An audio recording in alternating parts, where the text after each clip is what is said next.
Okay, so welcome to a demo on how to load a referral on Evernext. So you can see you've got your different modules at the home screen. In this case, we're going to select the green eRefer module to create a referral. Now, basic layout of Evernext is the same all the way through. On the left-hand side, you have got your work folders or silos. You can see the 3-bar menu button in the top left-hand corner. If we select that, your menus extend so you can read their names, but very quickly you'll just learn what they are without, and we can shrink that away. At the bottom, you have your outcomes of what you're going to do with what's on screen. In this case, we have a splash screen up, which tells you what new buttons and new functions have been added to eRefer this week. So we're going to click continue at the bottom and get rid of the splash screen. At the top, you've got your search bar. So if we search for a patient, let's search for mouse, comes back and it gives you a warning about the different types of searching that are available to you. If you know exactly who you're searching for by first name, last name and date of birth, you can broaden your search slightly further afield than if you're just searching for somebody's random surname. Okay, so we'll click OK. And it's now going to give me a list of patients with the surname Mouse associated with my practice. And there's Mickey Mouse. At the bottom, we've got some actions. We can view that patient, we can add a new patient, or we can cancel the search and do something else.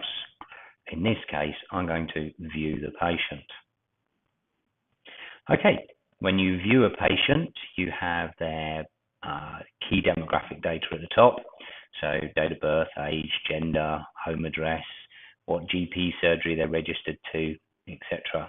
And then underneath that, we have what we call the timeline. This timeline scrolls up and down, and as patients have more and more referrals and more incidents of care, that timeline gets added to. In this case, this patient had one incident of care which started on the 1st of December. And it was for an oculoplastics issue. And you can see the current status there. It says draft at primary care on the 16th of February. If we select view referral, we can actually see that draft referral that's sat there. Now what we'll do is we'll take this draft referral and we'll complete it. So start at the top, action required, routine, referral reason. If we select referral reason, we get a list of referral reasons. So let's change it to external eye disease. Funding source. This can be the CCG or this can be private, and we have a number of different other private services around. Pathway. So we're going to say, right, we're going to put this on an optometry anterior referral refinement pathway. And patient provider. It's now going to look at the providers that are linked with the CCG or the funding body and that pathway. Okay, so I'm going to pick that one. We carry on down. We can then fill in VA. Now you can do that in Snellen, or you can do it in Logmar, whatever you prefer. So if we get rid of the Snellen and we do 0.4, what you'll see is it calculates the Snellen for you. So as we go on down, it fills it in. Okay, prescription. You can put in your spectacle refraction if it's relevant. If you untick the aided button, then it clears and gets rid of the correction for you, the opportunity to put a prescription in. We can turn that back on if you wish. Scrolling down, we have tonometry. We're looking for date and time of that. The tool that you've used, so we might say actually that was Goldman, and the pressures, the mean IOP. We can also put in pachymetry and anterior angles.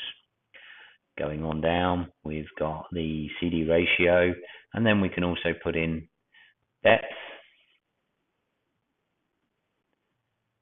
and we can put in the isn't rule. So isn't rule obeyed? Yes, and then done.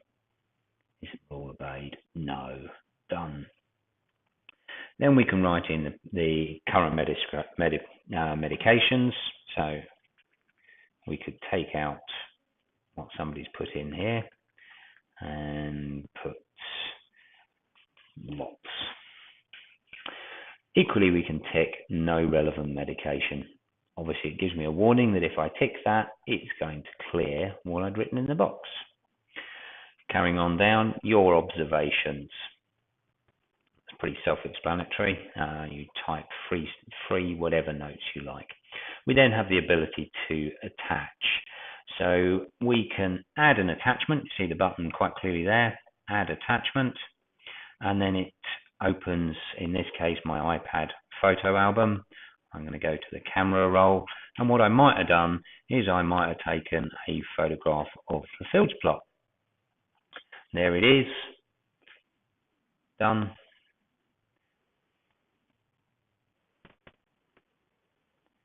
Okay, I'm actually going to reattach that because I put file type unknown. So if I do that again, add attachment, I'm going to take a retinal photograph, select the file type, and some notes. So I'm going to put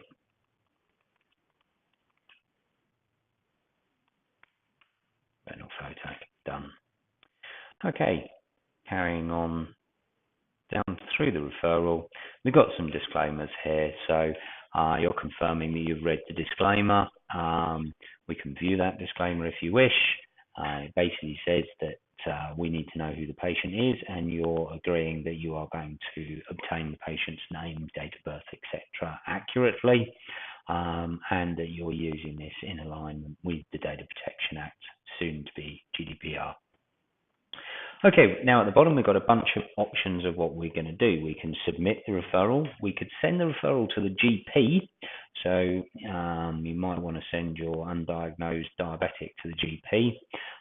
You can escalate it as an emergency, in which case it will force you to print this out and place a call to the duty eye doctor. You can save it to drafts and come back to it later, very much how we started this referral. You can print it or save it. You could just delete it altogether. So we're going to hit submit referral. Are you sure you're ready to submit this? Yes. And off it goes. Now what we'll do is once this is submitted, we're going to open up the menu on the left.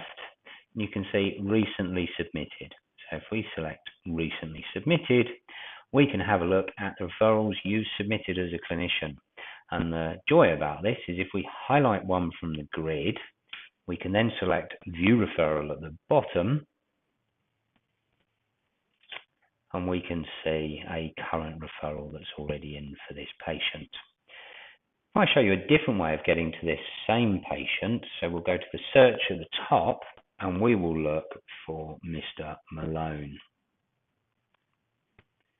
And let's just search for it. Okay, Paddy Malone. If I view the patient at the bottom, we'll hopefully see this patient has, there we go, more than one incident of care, which shows you how the timeline grows, and you can see where that patient is within their care. It says current status there.